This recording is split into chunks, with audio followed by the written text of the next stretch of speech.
Hello everybody, welcome back to Witchfix, and today we're kind of doing something a little bit different. I haven't actually finished the book that I'm about to start talking to you about. I will have finished it by the time I complete this review, but I'm honestly having kind of a difficult time with it, and I thought laying out some of the thoughts that I'm having about it would stop them rattling around in my head, and I'd be able to focus on the rest of the book without being hung up on the negatives that I've already kind of found in it. The book that I'm talking about is Keeping Her Keys, An Introduction to Hecate's Modern Witchcraft by Cyndi Brannen. I was really looking forward to this book. I put it to one side. I was like, I'm going to enjoy you later. And then I think my first mistake was taking it into the bath, because I decided I was going to settle down. I was going to have a nice read in the bath, learn more about Hekate, and, it was going to be a good time. And then I was kind of disappointed. I've reached page 17, and I kind of feel like this is going to be a do not finish. So I want to lay down some of my thoughts, my feelings, and just kind of make sense of them before I dive into the rest of it. So unfortunately, I chose to begin this book in the bath, having a nice relaxing time, and it was only when I was in the bath and therefore incapable of escaping to find a different book that I realised that this isn't really a book. The author describes it as a course, and at one point says, I'm going to start referring it to a book now because it's a course. And that kind of felt like I had put on an audiobook, and at some point it had gone, as you can see from figure 2, and you're like, but that goes against your very purpose. So it was kind of a shock to open a book and then be told that I had embarked upon a course, which is obviously my fault for not reading more than like 3 pages into the introduction before hopping into the tub. So there we go. But I do not like the kind of way in which it's sort of set out as a course, and it particularly worried me on page 1 that it says, at the end of the course, you can become a keeper of her keys through self-initiation. You can become a priest or priestess of your own temple if that works for you. That's 100% completely fine, but what follows is, once you complete self-initiation, you'll be referred to as a guide in the Keeping Her Keys community, and you'll be able to mentor students taking this course. Lesson 2 describes the Keeping Her Keys framework in detail. So, I mean, it's kind of one thing to say, like, this is a course and this is how I'm going to set out my book. That's fine, maybe you're coming from, like, a more academic background and that is how you chose to set your book out. But this seems to be suggesting that it's actually, like, a course with a qualification and a hierarchy, and that was when I sort of started to realise that the author of the book isn't so much talking about Hekate as Hekate relates to witchcraft and whatever kind of witchcraft you choose to practice. And that's, again, probably my fault for misreading the title, An Introduction to Hecate's Modern Witchcraft, because Hecate's Modern Witchcraft, or Modern Hecatean Witchcraft, is seemingly a tradition that the author wants to start. This book is sort of the culmination of them blogging about this and gaining a following, and now they've kind of moved into like, this is the course, this is the start of my own tradition, which again was not aware of going into the book, because I tend not to like do much research on books, to be honest. I tend to just jump straight into them. But there we go. That was unfortunate, and it did kind of throw me for a loop, and then unfortunately the hits just kept coming. On page 4 we're given a course timeline and told which moon phase to start in it and which like cycles we're going to be going through with this, and it feels like, again, like kind of at the start of like an academic year when you'll be sat down and given your reading list and your syllabus, and they'll be like, this is what we're doing on week 2, and it's like, I just want to read a book. I was not aware this was going to be a course. But moving past that, we get to the first exercise in the book, and that is setting up your witch journal, and it tells you like when to do that, and it's to create a personal record of your experiences during this course. And then on page 6 it kind of goes through that, but it makes no reference to the fact that you might already have a book on the go. The author does say that she has several journals and uses them for different things, and says that you want a journal set aside for this, but she doesn't reference like a book of shadows or a grimoire or any kind of work that you might already be doing. And there isn't really much room in there for you to decide, actually, I don't really think I will do that. It feels like you are being kind of pushed into the classroom and told, here is exercise 1, sit down and get on with it. And you're like, actually, I kind of just want to read more than 6 pages before I decide that I'm going to set up a workbook and join in on what it is you're peddling here. And unfortunately, that kind of kept coming. On page 12 there's a paragraph called Understanding Holy Darkness, and it says, I've just written about what I call the Holy Darkness, referring to Hecate's rise in popularity amongst witches, pagans, and others. In general, this can be interpreted as part of the return of the divine feminine to mainstream culture. How has the Holy Darkness manifested in your life? What does the Holy Darkness mean to you? What signs of it do you see in your own life? How about in society? Why is the term Holy Darkness a good way to categorise this shift in your own life, other practitioners, and even in society? Now, it feels very much like I am being conditioned here. I'm not saying that this author is like trying to set up something nefarious. I just think the way that they've structured these questions makes it seem like, here is the thing that I believe. Now write about how you agree with me. Because it's like, why is the term Holy Darkness a good way to categorise this? It doesn't say, is the term Holy Darkness. It says, why is it? So your agreement is already assumed at this point on page 12. You've only just been told about Holy Darkness, but now tell me why it's a good idea. Tell me why it is the perfect way to describe this, which is kind of unfortunate. And then this is why I kind of put the book to one side and just decided to enjoy my soak and file my very crusty feet, because we get to exercise 2, the commitment ritual. This is page 12. We haven't, like, if I was just to sort of structure this in my mind of what I thought this book was going to be, I thought we'd get into it, and I thought, step 1 of this process, we're talking about Hekate, and witchcraft. Tell me who Hekate is. Tell me some of her history. Tell me some of her epithets. Tell me about how her story begins, her myth. We don't have that. So what instead we get is this guide to intention setting, and then the commitment ritual to commit yourself to the course. Some of the things that we're told to write down before attempting this ritual is, what do I hope to learn from this course? How will I be transformed by this course? How will I use what I learn from this course? Again, it's like, you know when you want to buy something and someone wants to sign you up for a membership and you're like, I don't want that. I don't want your membership card. I don't want to pay membership fees. I don't want to receive your newsletter. I just want to buy this hand cream. And they're like, I'm sorry, but you have to do all that before you can get that. The hand cream in this scenario is information about Hekate, which is why I'm reading this book. And everything else is like, oh, okay, well, you wanted to know about that. Well, here's my course. Follow my course. Do these exercises. It's like, but these aren't really to do with Hekate. They're to do with your course, because you haven't told us anything about Hekate yet. I only have like the basic understanding that I have from reading another book about Hekate and a vague background in some Greek mythology. So it seems weird to me, especially at the point on page 15 when we get into this, and it says, now turn to the symbol of Hekate while holding the paper near the flame, saying, I release this intention into your hands, mighty Hekate. May you guide my thoughts, feelings, and actions so that I manifest my desired outcome. Pause for a few moments so you can contemplate your intention being released into Hekate's hands. She may speak to you regarding your intention for this book. If she does come forward, make sure you write about the experience in your journal. So we don't know anything. Like, if this is the first book you've picked up on Hekate, which, judging from the way that this is introduced, it probably would be, because obviously there's no reference to you having like a Book of Shadows or a grimoire or experience of prior witchcraft. So now you're sitting down doing your first ritual, calling on a deity you don't know anything about, who will come to you and speak to you specifically about the contents of this book and this course, as if it is something that is recognised by Hekate, as if she's just sort of chilling somewhere and thinks, oh, someone else from that course, from that one book.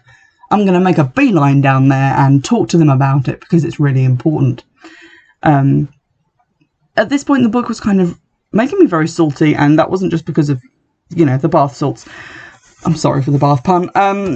It was kind of making me very much have flashbacks to reading To Ride a Silver Broomstick, which I did not enjoy in some of the sections where it was like this, where it was like, here is a tarot spread that I have invented and named after myself, because it feels very much like someone trying to carve out their own little piece of the paganism pie and have their own tradition. And there's nothing wrong with that. Like, there's people who have that kind of thing going on, and obviously if you have a blog, that's the way you're going to relate to people, because they're going to come to you and be like your fans, because that's who reads people's blogs. It's people who want to know about their stuff and are fans of them.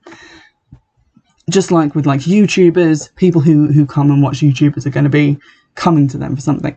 But books are slightly different to that, because books can be picked up by anyone, people who've like never heard of you before, and who need a little bit more warming up before 12 pages in. And now we're going to dedicate ourselves to finishing the course, because it feels pushy to me. It feels like the more the book goes on, it's less about Hekate and it's more about pushing modern Hekate and witchcraft, which, again, that is on me for not like fully realising what the title meant and looking into the book before reading it. I was just like, oh, okay, cool, a book about Hekate. And we are told in the introduction that we are going to learn about Hekate's myths, so that I'm looking forward to. But at the moment, it feels very much like this book is like Hekate to witchcraft as self-improvement has become to witchcraft. So it's sort of like, here is a book where we're going to talk about being kind to other people and self-determination, self-improvement, and working through our problems, and psychology.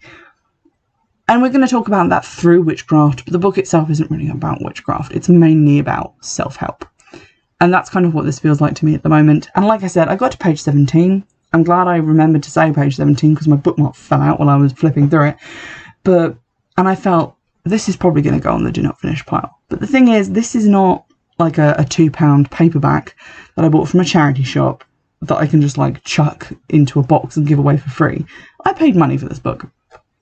And I kind of want to get something out of it. I want to find out what is behind all of this course stuff, and I'm hoping that is just the introduction.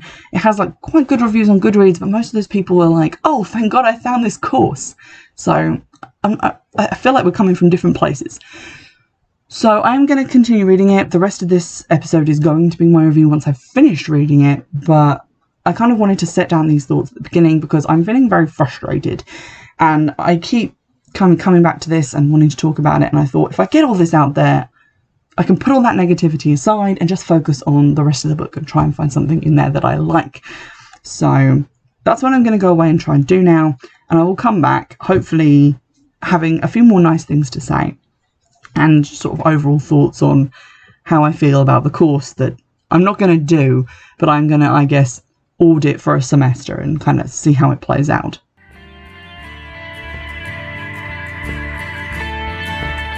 Well, I'm back, and I have to say, recording 12 minutes of me getting my frustration out at the start of this book really did help me to approach it with a little bit more positivity. I'm not like being sarcastic, it actually did help, because even though there were still things that annoyed me about the book, I stopped in my head holding on to the things that annoyed me and like building up a list to hold against the book while I was reading it, and I just sort of ended up, I didn't like deep read it, I have to say. I mostly skimmed. Like I looked over the different pages, and it's written in that way of kind of similar to Witch by Lisa Lister, where it just has like a paragraph with a heading, and then that paragraph is detached from everything else. So you kind of look at the heading, you read the first couple of lines of the paragraph and go, oh, this is interesting, or no, this isn't interesting, next paragraph. So it does kind of facilitate skim reading in that sense. And I have to say that there were some pages in this that I did bookmark because of positive things, and because I intend to maybe copy them into my Book of Shadows, or at least refer back to them at some point. So let's go into my experiences post-bath and post-page 17. On page 20, the author says that the book is written as a framework rather than a tradition. And she says this is because the latter implies a rigid structure, while to me the former implies a flexible design. Keeping her keys is just that, flexible. Use the content of this book as you feel led. Change things up as you will. My mission is to make modern Hekate and witchcraft accessible to everyone who believes and is willing to do the work. This course is designed to be appropriate for anyone regardless of the experience of witchcraft or paganism. I've made every effort to make this approach user-friendly for people of all orientations and paths. Now, I think that's quite commendable, the idea that they're not excluding or saying like witchcraft is only for women or it's only for cis people. That's definitely a lot more inclusive than some other books that I have read. However, at several points in the book, the author does go out of their way to say this is not a tradition, and it's like, if it quacks like a duck and initiates like a duck, it's the tradition, my friend. And either be upfront about that or continue to sort of skirt around the term tradition, because whichever way you slice it, if you're laying down something with a name and a set initiation ritual and a set hierarchy of people who have completed the course, that sounds a lot like a tradition. Page 22 and 23, we're spoken to a little bit about witchcraft and how it should move with the times, so to speak, and how some ingredients that we don't really use because of our modern sensibilities, such as, you know, animal parts or urine. I mean, a lot of people still use urine, right? That's a normal thing to use. Stop judging me. But that these can be replaced with things with the same energetic properties and intentions as the historical ones. So not being a slave to tradition. And I think that's a worthy goal. And certainly when they talk about Hekate and her historic epithets and her historic attributes and the ways people worshipped her, the kind of feeling in the book is that we should not be beholden to these or just copy what people in ancient times did, because our lives and our world is very different. And while I applaud that, and I think that is definitely a good thing to be upfront about in the book, there were definitely times where I felt like the word Hekate could have been found and replaced with any other deity, and the book would have been exactly the same. There were chapters which actually talk about Hekate, and those were some of my favourite ones, but the rest of it was very much like personal development and stuff, where the name of the goddess wasn't incredibly important to what the author was talking about. The book encourages you to set up what it calls your Witch's Hour of Power, which is basically just a daily practice for an hour of like various prayers and affirmations and stuff like that, to help you to become more you, not to become more like someone else. Again, a very worthy goal. And when it lays out things like the principles of Hekate, sort of the values under which your practice should be done as kindness, integrity and passion, it does then go on to add in your own principles and to make it your own. So I will say that although there are some things in the book which the author is weirdly insistent on, there are a lot of occasions where it's like, go ahead and personalise this for yourself, which is more than you get in some other books. Page 29, there's a section called Being an Ethical Witch, and it says on page 29, don't do spells involving another person unless they ask you, except where there is a real danger to yourself or others. Ethical practice extends to how we represent ourselves in the world. Specifically, when we are talking to others about our practice of modern Hekate and witchcraft, we shouldn't try to convert them to our way of thinking, nor should we belittle their beliefs. In addition, we shouldn't run around telling people how to do witchcraft or practice devotion to Hekate. Kind of a good surface idea, although later on in the book, they do talk briefly about Hecate's myths, especially in one occasion where Circe calls upon Hekate, using like words learned from her, in order to curse someone essentially and turn them into a sea monster, which is something that was also covered in the Circe novel by Madeline Miller, which I also reviewed. So it seems like these ideas are at odds, and this was one occasion where I felt like the word Hekate here could be substituted for anyone, because although we're being told we shouldn't be beholden to the past associations and attempts to worship Hekate, it's a pretty big thing to cast aside her personality and the reasons that she is a goddess, if you see what I mean, and the myths that she has been involved in. We're also told throughout the book to call on Hekate by these three epithets, which are the most important according to the author, that she is a guardian, a world soul, and a guide. But those are only three facets of Hekate. She's also seen as like the goddess of witches and also of like destruction or death and the underworld. So although these epithets are mentioned in the book, they're not ignored entirely. It feels like the author has chosen three that are of great import to them and that they can structure their tradition around, and that these are mentioned in a lot of different prayers and things as opposed to the others. And that is one of the things that it feels like they're being quite insistent about and saying these are the three that are the most important and these are the three that you should base your practice around, when, to be honest, this definition of ethics might not appeal to everyone, might not apply to everyone. I, for example, will do spells on other people without telling them, because telling them is just like a headache in and of itself, especially if they don't know that you're a witch and they might think that you're crazy, even if your intentions are completely benign, like a protection spell, that they may not want that, even though they may need it. So I don't think it's a thing that you necessarily have to tell people about. Also, not everyone just works positive magic all the time. There are people who hex, there are people who curse, and that's fine. And I think that your definition of ethics doesn't need to be this rigid. And again, doesn't need to be set out as like, this is the ethical way, and not, you need to think about your own code of ethics and develop it for yourself. The next section is basically talking about how there are 3 realms and 3 selves, which again is not a belief that the author is prepared for you to not have.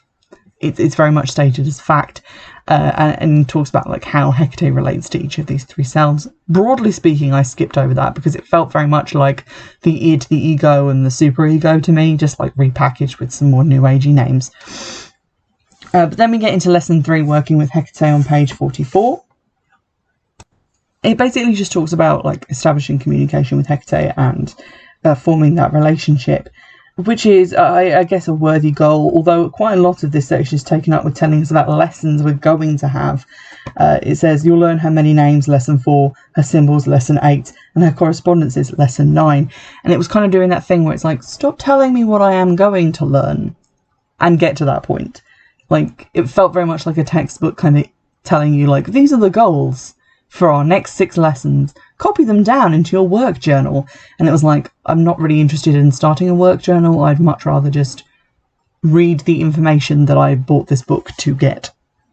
We then get told about various ways in which Hekate communicates via dreams and signs and meditations, direct messages, but we haven't really been told any of her symbolism yet, so how we're meant to recognise her signs is odd. On page 51 she says, use your intuition to determine if a thought or image that occurs to you is a sign from Hekate. Do the same with your external surroundings. If you practice this for a couple of weeks, you'll really strengthen your awareness of Hekate. But again, like, what is her symbolism? What are her signs? We haven't been told. It feels like some parts of this book are very much putting the cart before the horse, in the sense of like, we're already devoting ourselves to the course and to Hekate before we know who she is, and we're looking for signs before we know what they might be. So it feels like it needs, like, not necessarily a change in content, but definitely a change in structure. On page 55, we're told, be informed, ask questions, read books, and learn the ancient texts. If you are new to Hekate, cast your net broadly and read a variety of books. I've noticed that many people still view her primarily as an underworld goddess or queen of the witches. These roles are a very small part of Hekate, as you'll read in lesson 4. I hope these tips help you when, with your efforts to communicate with Hekate. Be patient with yourself and her if you experience difficulties. One of those sentences, it has a misprint in it. I hope these tips help you with your efforts to communicate with Hekate. That doesn't make sense. But overall, the whole paragraph, it refers us to the ancient texts but doesn't tell us what they are. That's later on in the book that we get told about that. But also this idea that people who see her as an underworld goddess or queen of witches are looking at a very small part of Hekate, which I kind of disagree with. It feels like we're being told with one hand to view her through the prism of our own interests and concerns, which is what we've been told to do, and sort of personalise our approach. But on the other hand, choosing to focus on other epithets or other facets of her is wrong. Which I think it's quite reasonable for a witch to focus on Hekate as Queen of the Witches. Is it not? But apparently not. So lesson 4 then. Hekate and her many names. This is where I actually started to enjoy the book. On page 59. I'm glad I got this far because some of this information was actually interesting and relevant to what I thought the book was going to be. And it's the stuff that I'm probably going to talk about, like putting into my Book of Shadows later. Page 59, she says, understanding your Hekate. Before we start discussing the various existing interpretations of Hekate, it's important for you to record your own personal vision of Hekate. When you processed your first encounter with her, you wrote about your initial impressions of her. That's if you're doing the course exercises, by the way. These may have changed since then. Writing about your understanding of Hekate at this point will provide you with a reference point for how your understanding may have already changed. You can also refer to it as you go through this course. So it feels like we were told to have our own personal experiences with this deity that we don't know anything about yet because the book hasn't told us anything. And then apparently reading this far in the book will have already changed that. It feels like the book wants to shape my understanding of Hekate. going back to that previous quote, what if my understanding of her is Queen of the Witches or a goddess of the underworld? Because I've already been told that that's wrong. So there we go. I'm getting annoyed again. I'll try not to. So then we get like a look at historical Hekate and like actual looks at the myths. I hope that some of the myths would be included, but they're not really. Though we are referred to some of the like ancient texts that were referred to earlier, like the Orphic hymn of Hekate. So it's at least giving you points to go away and research, but you would think that some of these things would be important to include, although the Orphic hymn is included, but several other things like myths and legends haven't been like retold within this book. We're told about the torch-bearing goddess of the underworld on page 60.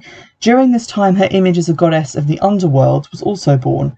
In the Homeric hymn to Demeter, Hekate answers Persephone's cries when no one else does. She becomes Persephone's guide between the underworld and the human one, using her torches to light the way along the journey. Hekate as a torchbearer or lamp carrier became one of the dominant themes of her depictions during ancient times. This is extrapolated into the sort of modern interpretation within this book and this author's tradition of Hekate as a guide rather than as a goddess of the underworld. But again, like, we're being told that she's associated with the underworld, and then we're being told that that's not important because we really see her more as a guide. We are told that there are problems with the historic understanding. Obviously, the historic profile of Hekate is going to be incomplete because these sources are from a really long time ago, which I do agree with. But then it says on page 62, because the texts were written by men of a certain class, there is no way to know for certain how ancient witches understood and experienced Hekate, even with the stories about Hekate and specific witches such as Circe, Medea, and Samatha. I think I'm saying that right. We are limited in our knowledge by the fact that these are far from factual portrayals of how the ancients may have used Hekate in witchcraft. I feel like we don't really know a lot about witches back then at all. Witchcraft not being really a common practice, or not really something that is directly linked to the witchcraft we practice now. Like those would definitely be different things. I think the idea that because we don't know how witchcraft was practiced back then, or if it was, we shouldn't really use these historical sources. It's kind of a weird leap to take, and just because that information is incomplete doesn't mean that we shouldn't like work around the incomplete chunks and try and reconstruct or reimagine what we can. I think that's a better idea than just throwing everything out and saying, well, because we'll never know, we might as well just not look at it, if you see what I mean.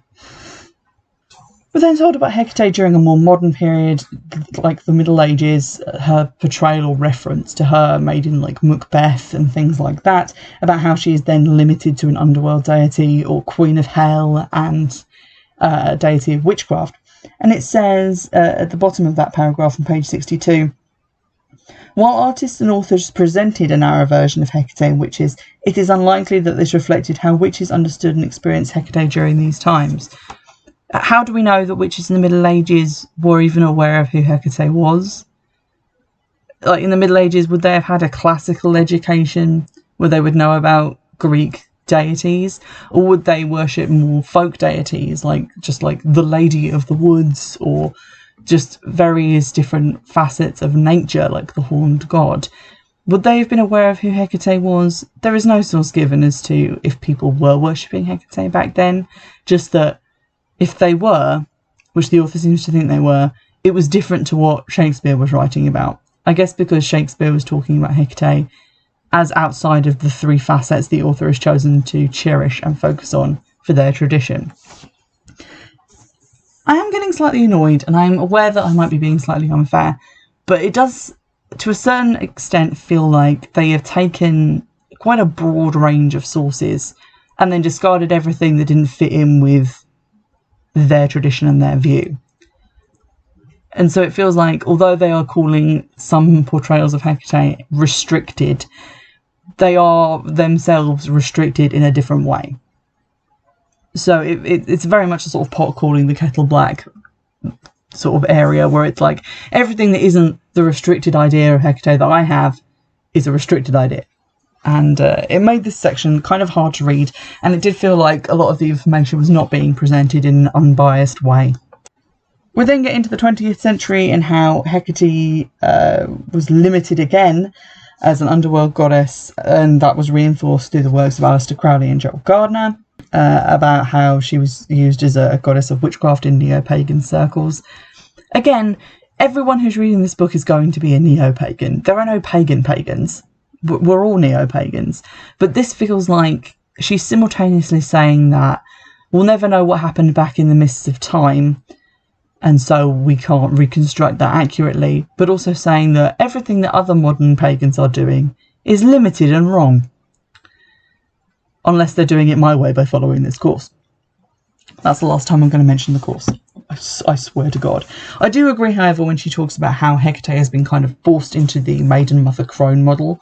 That is true. It is a sort of a hallmark of neo-paganism. We talk about the triple goddess coming from like Wicca and all that. That all goddesses seem to have to fit into this mould, and Hekate will often be put in the crone role. Just to sort of make these pantheons that aren't fashioned around the maiden mother crone model fit into them. So that I agree with. The end of this chapter about Hekate is sort of defining her as the world soul, which is mentioned in the Chaldean oracles. I have no idea if I'm pronouncing that correctly, but I googled it. And the Chaldean oracles are basically philosophical texts used by philosophers, and that they do mention Hekate as being this sort of goddess power, who is described as the world soul, the sort of protector and creator of everything and various other things. Apparently this is the basis for like Gnostic teachings, which I guess if you're interested in that, if that is a kind of an aspect that you work into your practice, that's fair enough. But if you don't believe in like a monotheistic kind of view of like the creator of like all things and where all energy comes from, it isn't really going to vibe with you. But you don't really have a choice to accept or reject this. As on page 65 it becomes kind of clear that this is kind of a cornerstone of this practice that we're being told about. It says, the image of Hekate as the world soul is as the great mother and saviour. In the Chaldean oracles, Hekate is declared as the world soul, the vital force that fuels all of creation. The Hekate presented in the fragments of this mystery poem dating from the 2nd century CE is all powerful. There are several different epithets used to describe Hekate as the world soul, including soteria, the saviour. This isn't passive salvation being discussed, but refers to the ability of an individual soul to ascend to higher consciousness through specific acts, including living a magical life.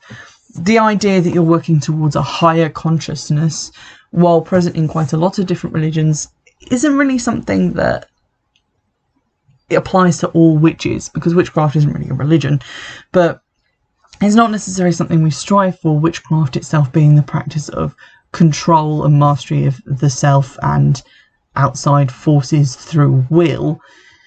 It isn't really about reaching like a higher state of consciousness or like nirvana, or what a lot of other practices kind of refer to as like a higher self. But again, this kind of gets worked in as just an idea that you accept, and then the course keeps talking to you about it.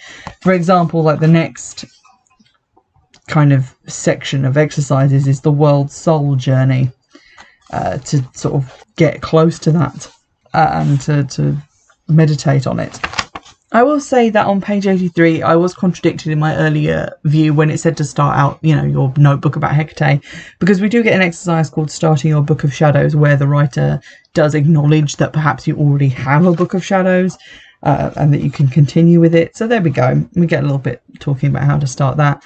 And then we get an exercise on page 85, which is learning the Orphic hymn to Hekate, which is, says, the first entry in the Book of Shadows should be one of dedication to Hekate. I'm recommending the Orphic hymn to Hekate. I often recite it during devotional work.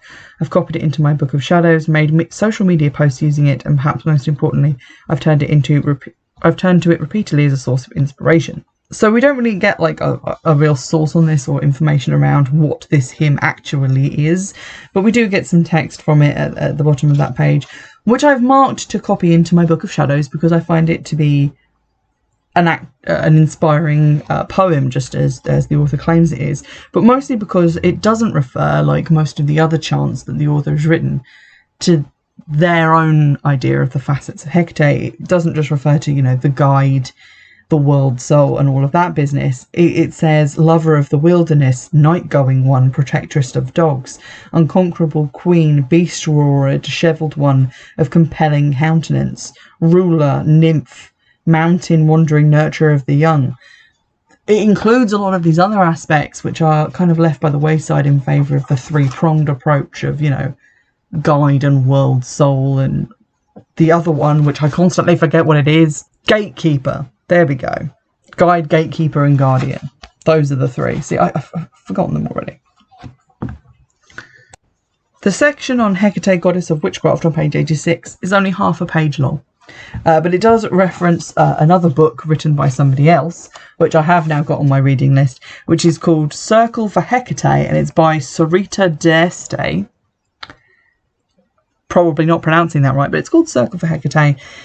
And it seems to be like a recent book about her as the goddess of witchcraft. So I feel like that is the book that I wanted to read, and it has gone on my to-buy-to-read list. But it talks about briefly this idea of Hekate as a goddess of witchcraft before, you know, going off with various other things that the book wants to talk about. We get a little bit of information in lesson 6 about honouring Hekate, about leaving offerings and different things that can be used as offerings, which is kind of useful. Again, you could probably get that same information elsewhere, and probably not on like page 90 of a book ostensibly about Hekate, but there we go. It talks about how to use these offerings as a way to get rid of stuff that we can give her, these like habits that we don't want anymore, and we can sacrifice habits that maybe make us feel good that we know aren't good for us. To me, this kind of rankled. I feel like an offering should be a gift and not something you should try and use for a magical goal, but there we go. The author does say on page 92 it's different than giving her something that we want to get rid of, and says it's about giving up something that we need to be free from, which feels like a split hair to me. It's something that we need to be free from is also something we want to get rid of. The examples given being toxic relationships and addictions. Again, this is maybe something that you find comforting, that feels good to you, that is technically a sacrifice. In the same way that at Lent you give things up, it can kind of, I guess, be interpreted that way, but it feels very similar. And then we have like guides to petitioning and evoking Hekate, various different evocations, but again, the evocations are broken down into of her like 3 forms and the 3 realms, which if you didn't believe in them when you read about them earlier in the book, these evocations are basically useless because you're invoking things that you don't necessarily believe in, so it doesn't really give you a lot of space to work on those. Also, there's a lot of like hand gestures involved in it, and it's quite hard to describe a hand gesture accurately in text, so that was quite confusing. There is, however, an evocation to the Queen of the Witches, which I have earmarked to copy over again into my own Book of Shadows, but again, these kind of things are kind of few and far between. Then we get into Hecate's Wheel of the Year, lesson 7. I always find the Wheel of the Year sections to be boring in books, but I had high hopes for this one because obviously Hekate has her own like festivals, and we do get told about the different festivals of Hekate, and also bizarrely about the Sabbats, which I feel like the Wheel of the Year, as we understand it as like modern pagans, is based on like Celtic stuff and not on the ancient Greek stuff that Hekate is coming from, so that felt a little bit weird. There we go. We get told to make Hecate's Wheel of the Year, to acknowledge the moons and things like that in her favour and perform rituals at that point. Lesson 8, we get into Hecate's symbolism, which is quite a long way away from when we were told to look for her signs. So we learn about like keys, Hecate's wheel, the strophalos, which again, I don't know if I'm saying that correctly. My pronunciation is just utterly awful. About her fire and torches, and then fire scrying. And then we get told about correspondences in lesson 9, which I found a little bit weird because it doesn't really talk about her correspondences. It really talks about like preparing lists of correspondences and how to use those. in terms of like how to like dedicate these objects to Hekate and use them in ritual. So we get a little bit about Hecate's companions. When I say a little bit, it's basically 8 lines. We get some sources, but not hugely. There's just like little lists. It just says there are several animals associated with Hekate in the ancient sources, including bees, bulls, cows, dogs, dragons, goats, horses, lions, owls, pigs, polecats, and snakes. And that's basically it. And not like a huge amount of anything else, except it goes on to talk about hounds, horses, and serpents as being the key symbols. We also get told, and this kind of made me laugh, on page 142 about the colours associated with Hekate. The central ones associated with her in modern Hecatean witchcraft are black, red, and white. But it also says, Our Lady is also associated with gold and yellow. She's often described as golden or wearing golden sandals. There is an ancient connection of her with saffron, giving us this association with yellow. We can use gold as the colour to symbolise Hekate as the world soul, blue in the form of sapphires and her watery aspects, green is the colour of her garden, another hue representing Hekate. You can also have a personal colour you associate with her. For me, it's the regal colour of purple. So we've had black, red, white, yellow, green, blue, purple, gold. I think silver is the only colour not referenced in that. So we're like, Hecate's colours, all of the colours. Which I found quite funny because it was like, here are the specific colours, all of them. But there we go. And then we get on page 150 a sort of correspondence quest where you can go out and like ask Hekate to bring stuff to your attention. Section 10 is Hecate's Garden. I understand that this author also has another book out called Hecate's Garden. There isn't a huge amount of plant lore in this, just various plants that are sacred to Hekate, and the 3 main ones detailed as sage, bay, laurel, and Hekate. These go with the 3 roles as guardian, guide, and gatekeeper. So again, if you don't want to subscribe to that model of Hekate, then you are shit out of luck, my friend. Then there is the 3 Keys incense, which is a special blend.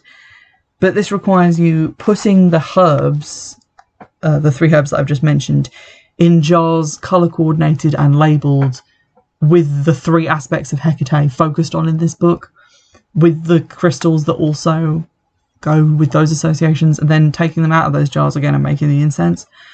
So again, it feels like before we get to do something like make the incense, we first have to work in this model that most of us may not have accepted unless, you know, you already follow her blog. Lesson 11 is on divination, but is basically entirely about tarot and only about 2 pages long. This seemed weird to me. I don't think of tarot as being particularly, you know, ancient Greek or associated with Hekate. Maybe you could say like divination is associated with her. Here are some tools that you would use in divination. But to me, I think very much of like, you know, the reading of entrails, the reading of smoke, those sorts of things, and prophetic dreams as being more ancient Greek forms of prophecy than tarot card reading. And then we get to talk about sacred space. This is basically where I was becoming unstuck from the book. I was just sort of skipping over it at this point, but we learn about like liminal times and lucid dreaming, and then we go into the initiation, and there's a little test at the end so that you can test your knowledge from the course. And the last paragraph before we get to like the glossary is on page 239. Now that you have completed the training of the middle world, you have developed a special understanding of Hekate as guide. In the next course, the journey takes you to the underworld, where you'll learn about healing, hexing, communication with the dead, and other activities of, I can't say this word, chthonic witchcraft? Can't say it. The final course will find you travelling the starry road to the upper world with an emphasis on astrological magic, working with angels and ceremonial techniques. So this is the first book of 3, like a 3-part course, if you will. Again, it didn't tell me that at the beginning of the book. It said this is a course. It didn't say at the end, read 2 more of my books. I've talked about this book quite a lot, but I was kind of annoyed going in that it wasn't the book that I expected it to be, that I had picked it up as. About what I thought it would be is talking about her modern implications to witchcraft, and what it actually is a course about a set tradition with its own views on how to use her in witchcraft, but not necessarily treating her as a goddess of witchcraft. I think there is some information in here which is useful to like general worship of Hekate and information about Hekate, but honestly I think predominantly it is what it says on the tin. It is a course in modern Hekate and witchcraft, and it's not going to teach you as much about Hekate as it will about modern Hekate and witchcraft as a separate thing. So my advice would be to, if you're looking for a tradition based around Hekate, read this book. If you're looking for information about Hekate to work into your existing practice, because you feel called to learn about her and worship her in your own way, don't read this book. And maybe go and read a different book, which is more about her history and more about her as a deity and less about her as the focus of a tradition. So in essence, I would say that although this book is a pretty good version of what it is, i.e. a course in modern Hekate and witchcraft, it's kind of hard to quantify that because it is the only book about that, because the author of this book has invented that. So you have to kind of keep that in mind when you're reading it. And also I did notice that there were quite a few kind of typos, run-on sentences. It's not an easy book to read. So technically as a book, it kind of is a little bit difficult to be going on with. But if you are already a fan of Cyndi Brannen, the author, you've probably already bought this book because that's who this book is for.